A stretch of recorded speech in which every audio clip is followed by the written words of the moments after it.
욥기 19장 1절에서 20절 말씀을 한 절씩 교독하겠습니다. 욥이 대답하여 이르되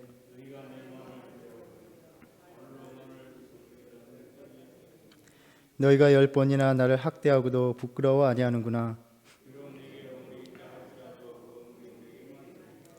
너희가 참으로 나를 향하여 자만하며 내게 수치스러운 행위가 있다고 증언하려면 하려니와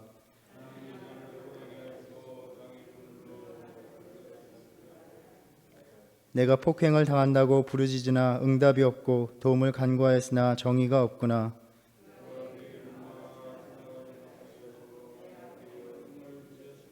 나의 영광을 거두어 가시며 나의 관모를 머리에서 벗기시고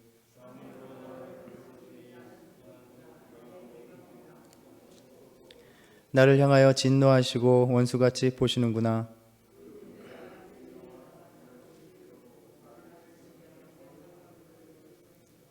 나의 형제들이 나를 멀리 떠나게 하시니 나를 아는 모든 사람이 내게 낯선 사람이 되었구나. 내 집에 머물러 사는 자와 내 여종들은 나를 낯선 사람으로 여기니 내가 그들 앞에서 타국 사람이 되었구나.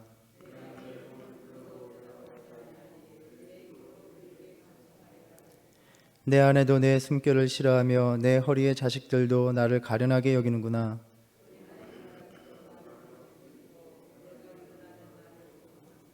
나의 가까운 친구들이 나를 미워하며 내가 사랑하는 사람들이 돌이켜 나의 원수가 되었구나.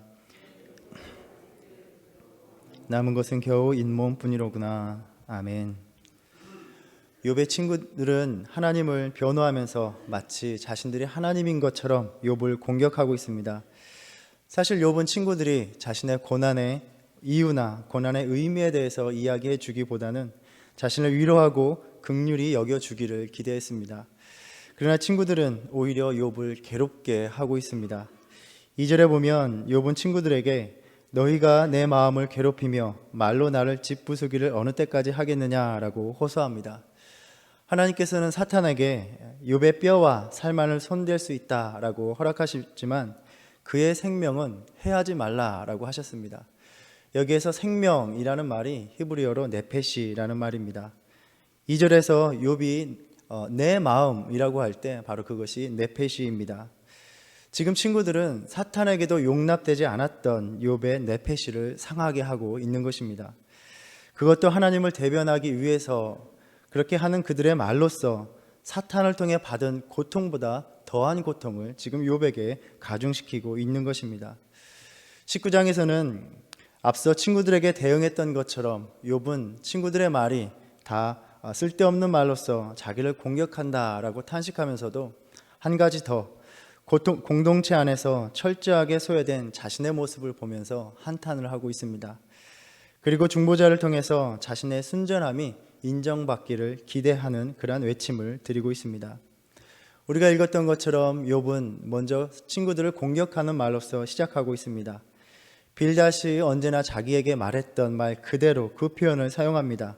어느 때까지, 너희가 어느 때까지 나를 괴롭게 하겠느냐라는 말입니다. 욥이 친구들에게 동정을 호소하면 호소할수록 친구들은 욥의 주장을 들을 생각이 없습니다. 불의한 자만이 심판을 받아서 재앙을 받아 불행해진다는 그 입장이 친구들이 타협할 수 없는 자신들의 신앙관이었습니다. 하나님이 의인도 고난받게 하시고 또 심지어 의인을 대적하신다는 욥의 주장이 옳다면 자신들이 지금까지 굳게 붙들고 있었던 그 세계관을, 그 신앙을 틀렸다고 인정해야만 합니다. 자신들은 결코 그러한 세계관, 그러한 신앙을 버릴 수 없기에 너무나도 확신하고 있기에 욥을 더욱더 비난해야만 했습니다. 오직 욥이 자신들의 주장, 자신들의 이야기를 받아들이고 회개해야만 하는 것입니다. 욥은 그러한 친구들이 자신을 비웃고 괴롭힌다고 느낍니다. 너희가 10번이나 나를 학대하고도 부끄러워 아니하는구나. 계속해서 끊임없이 욥을 괴롭히고 있는 것입니다. 물론 욥도 그 자신이 사소한 허물이 있다는 것을 인정합니다. 그러한 잘못에 대해서는 기꺼이 책임을 질 용의가 있습니다. 그러나 지금 자신이 당하는 고난처럼 자신이 고난을 받을 만큼 무거운 죄를 지었다는 그러한 친구들의 말을 받아들일 수는 없습니다.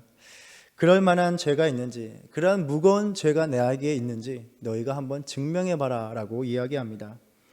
마치 자신에게 큰 죄가 있는 것처럼 그것을 부풀리고 확대시키고 있는 그러한 짓들을 그만두어라 라고 이야기합니다. 오히려 친구들은 욥이 지금 당하고 있는 그 고통이 욥의 죄로 인한 것이기보다는 하나님께서 욥을 대적하시기 때문이라는 것을 알아야 한다라고 말을 합니다.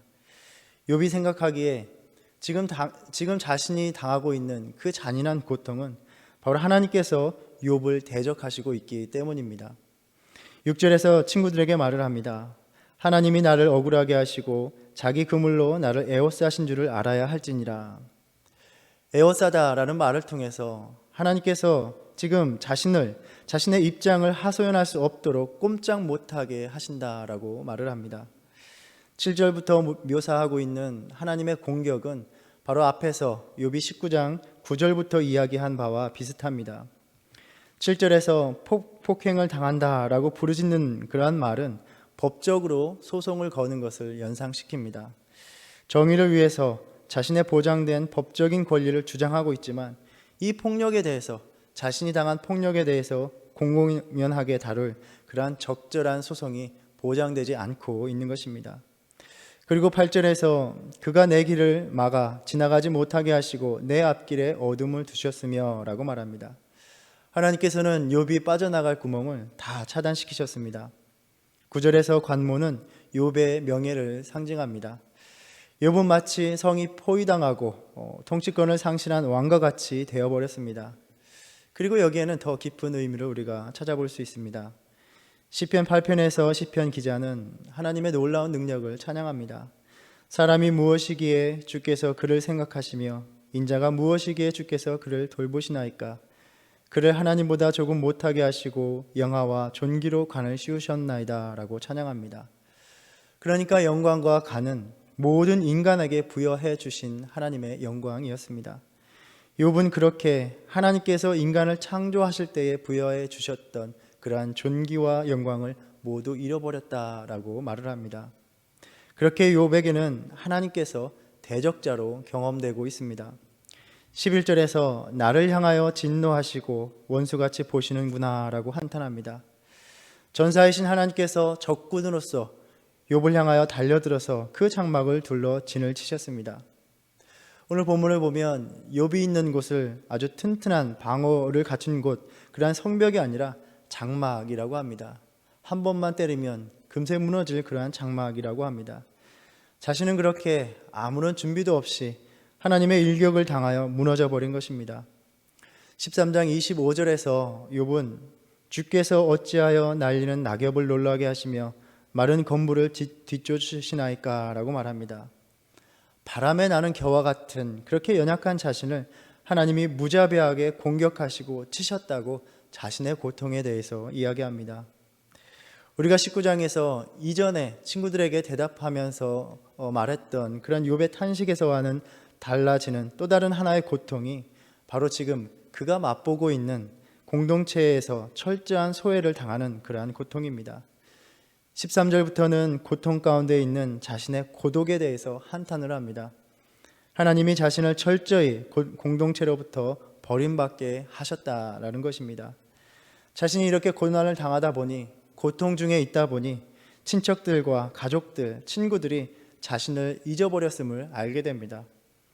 13절에서 나의 형제들이 나를 멀리 떠나게 하시니 나를 아는 모든 사람이 내게 낯선 사람이 되었구나 라고 말을 합니다. 욥의 곁에서 가장 가까이 있던 이들이 다 떠나고 그를 더 이상 존중하거나 정중하게 대하지 않는 것입니다. 친구들이 자신을 외면하는 것도 고통스럽지만 이제 가족들이 자신을 외면하는 것이 더욱 고통스러운 일입니다. 우리가 알듯이 고대 근동의 사회에서 가족이라는 것은 한 사람이 살아갈 수 있는 최소한의 사회적인 단위였습니다. 그래서 아비의 집이라는 것이 참으로 중요합니다. 이 아비의 집에서 떨어져 나간 사람이 한없이 취약해진 사람들입니다. 바로 고아와 과부와 나그네입니다. 창세기 12장에서 하나님께서 아브라함에게 너는 너의 고향과 친척과 아버지의 집을 떠나라 라고 하셨습니다. 너의 삶의 기반이 되는 모든 것을 다 떠나라라고 명하신 것입니다. 이제 욥은 그렇게 가족들로부터도 소외를 당함으로써 철저한 외톨이가 되어버렸습니다. 이제 가족들이 그러하니 욥에게 있던 그 집안에 있던 자신이 부리던 남녀 종들까지도 무시를 합니다. 15절 이하에서 보면 여종들이 자신을 타국에서 온 나그네처럼 대하고 내가 내 종을 불러도 대답하지 아니하니 내 입으로 그에게 간청하여 하겠구나 라고 말을 합니다. 17절에서는 내 아내도 내 숨결을 싫어한다 그렇게 말을 합니다. 아마 이 말로 볼 때 우리가 2장에서 보았던 것처럼 욥에게 하나님을 욕하고 죽으라 라고 말했던 그의 아내가 여전히 욥의 곁을 떠나지 않았고 그의 곁을 지켰음을 짐작해 볼 수 있습니다. 그리고 내 허리의 자식들이라는 말은 문자 그대로는 내 모태의 자식들, 그러니까 한 배에서 나온 나의 형제들을 가리키는 말로 볼 수 있습니다. 그리고 그 가부장적인 사회에서 어른들을 공경하도록 배운 어린아이들마저 욥이 하나님으로부터 저주를 받았다고 업신여기며 조롱을 합니다. 이처럼 욥의 가장 가까운 사람들조차 욥을 위로하기는커녕 욥의 대적이 되어서 고난받는 욥을 저주받은 자로 취급하는 것입니다. 고통 속에서 그는 모든 관계에서 차단당하는 것을 철저하게 경험하고 있습니다. 그렇게 욥은 그러한 소외를 당하면서 그 고통 속에서 죽을 만큼 야윈 자신의 욥을 이야기하며 오늘 본문이 끝납니다. 내 피부와 살이 뼈에 붙었고 남은 것은 겨우 잇몸뿐이로구나. 우리가 알듯이 그의 온몸은 질병으로 덮여 있었고 앙상한 몰골에 이까지 빠진 볼품없는 자신의 모습을 보며 한탄하고 있습니다. 이렇게 오늘 본문은 욥이 하나님께서 자신의 대적이 되셔서 고난받게 하신다라고 원망하면서 하나님으로부터 받은 그 고통, 그 고난으로 인해서 공동체로부터 거절당하고 육체까지 파괴되도록 죽기 직전까지 이른 모습에 대해서 묘사하고 있습니다. 우리가 읽은 오늘 본문이 20절까지만 되어 있어서 욥의 온통 절망으로만 뒤덮여 있습니다. 그러나 이 욥의 말을 우리는 전체적으로 묵상하기 위해서는 19장을 마지막까지 보아야 합니다. 모든 사랑하는 사람들이 그를 떠나고 인간의 도움이 사라진 그 상태에서 그는 오히려 이제 사람에게서 위로를 받으려 하지 않고 하나님께로 향하는 극적인 모습을 보여줍니다. 우리가 내일 묵상하겠지만 이러한 상황에서 욥은 오히려 더욱더 굳은 확신 가운데 하나님께서 대속자로 나서 주시기를 구하는 극적인 아주 간절한 신앙의 외침을 전하고 있습니다. 그러나 오늘 본문에서는 친구들이 욥이 고통으로 부르짖는 그 소리를 듣지 않고 자신이 속한 모든 공동체에서 철저히 소외당해서 절규하는 욥의 모습을 전해주고 있고 우리는 그 욥의 모습을 대면해야만 합니다. 때로 이러한 욥의 모습은 고통의 현실을 살아가는 우리 자신의 모습이기도 합니다. 우리가 고통을 당할 때, 고난을 당할 때 어떠한 것을 경험합니까? 바로 그것이 표면적이든 암시적인 것이든 또 의도적인 것이든 아니든 우리는 철저한 외면당함을 직면하게 된다는 것입니다. 아무도 그 고통에 함께하려 하지 않고 또 아무리 깊은 마음으로 위로하려 해도 엄연하게 그들은 나와 같은 고통을 당하고 있지는 않은 것입니다. 우리는 고통 속에서 철저히 홀로 있음, 고독에 직면해야만 합니다. 그리고 이 고통 속에서 겪는 그 소외 당함 속에서 우리는 비로소 나와 진정으로 의미 있는 관계가 무엇인가, 누구인가를 생각하기에 이른다는 것입니다. 욥은 고통이 빚어낸 그 소외 속에서 우리가 전체 19장을 묵상해 보면 하나님 앞에 단독자로 서게 됩니다. 그리고 우리는 다시 한번 고통 속에서 내 곁에 있어주는 존재, 진정한 친구가 누구인가를 다시 한번 돌아보게 됩니다. 우리는 욥기서의 말씀을 읽으며 때로 우리 자신이 욥의 친구들처럼 행할 때가 많다는 것을 묵상해 보기도 합니다. 다른 이의 고통을 알기보다는 그 고통에 대해서 쉽게 판단하고 그들을 정죄할 때도 있습니다.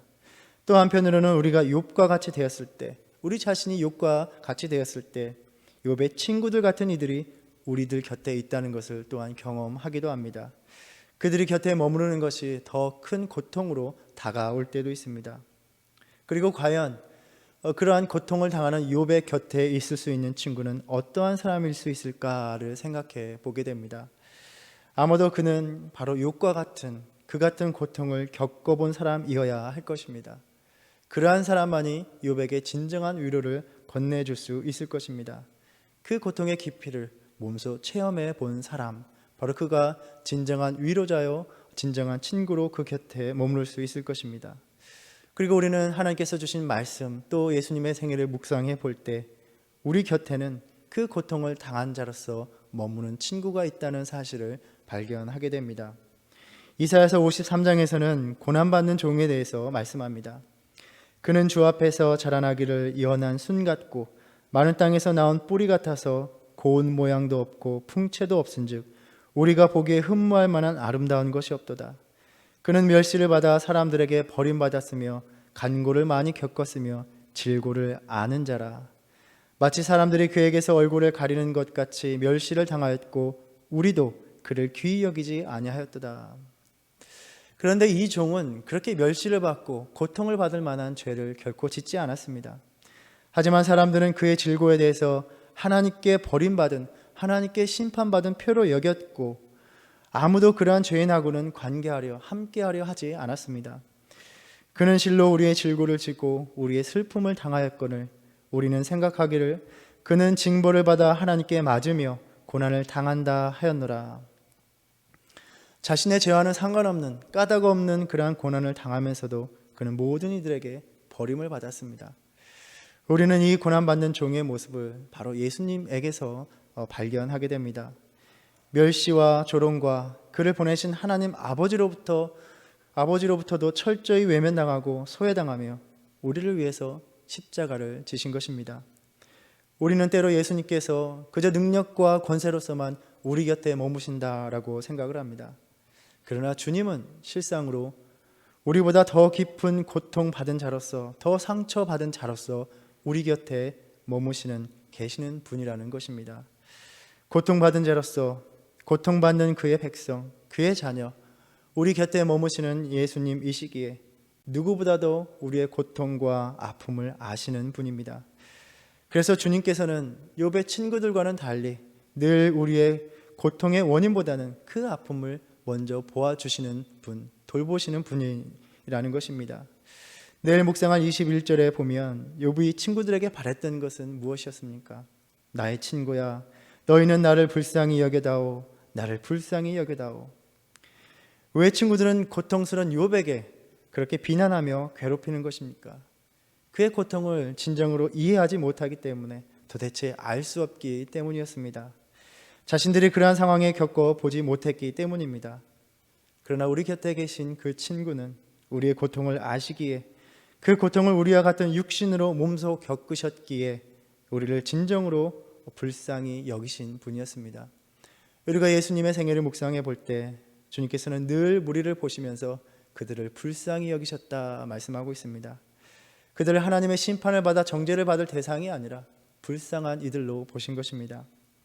복음서에서 보면 한 나병 환자가 나와서 주님께 구합니다. 주님 원하시면 저를 깨끗하게 하실 수 있습니다.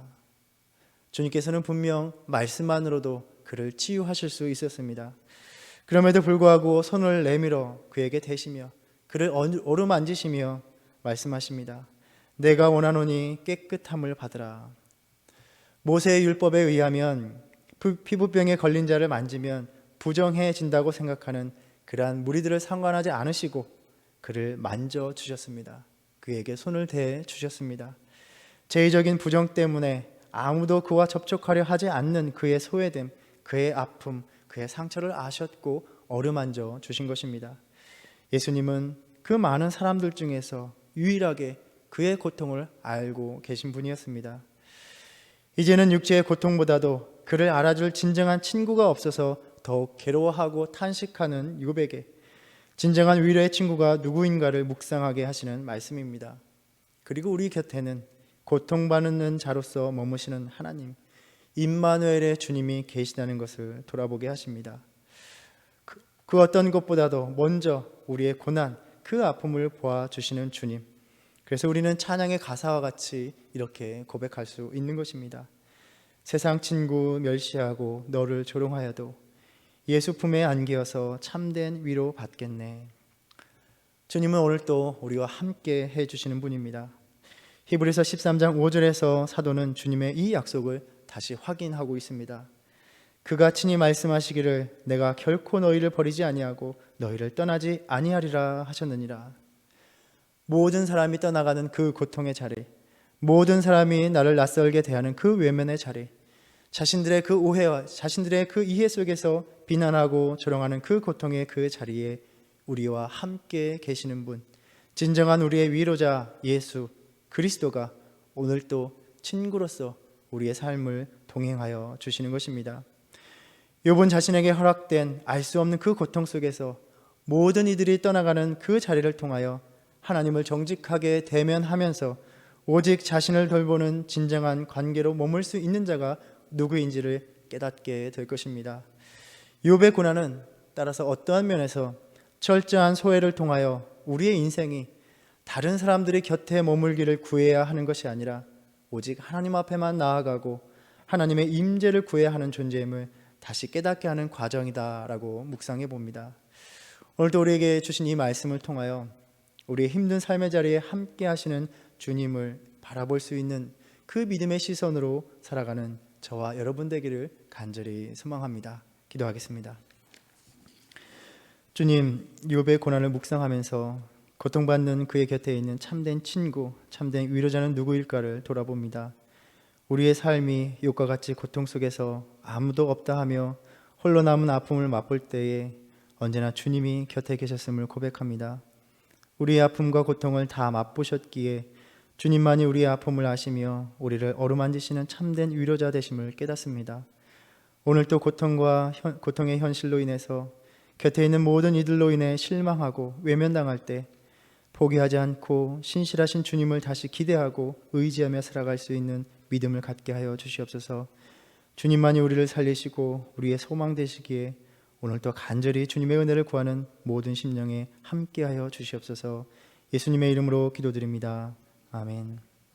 하늘에 계신 우리 아버지여, 이름이 거룩히 여김을 받으시오며 나라의 임하옵시며 뜻이 하늘에서 이룬 것 같이 땅에서도 이루어지이다. 오늘날 우리에게 일용할 양식을 주옵시고 우리가 우리에게 죄 지은 자를 사하여 준 것 같이 우리의 죄를 사하여 주옵시고 우리를 시험에 들게 하지 마옵시고 다만 악에서 구하옵소서. 나라와 권세와 영광이 아버지께 영원히 있사옵나이다. 아멘.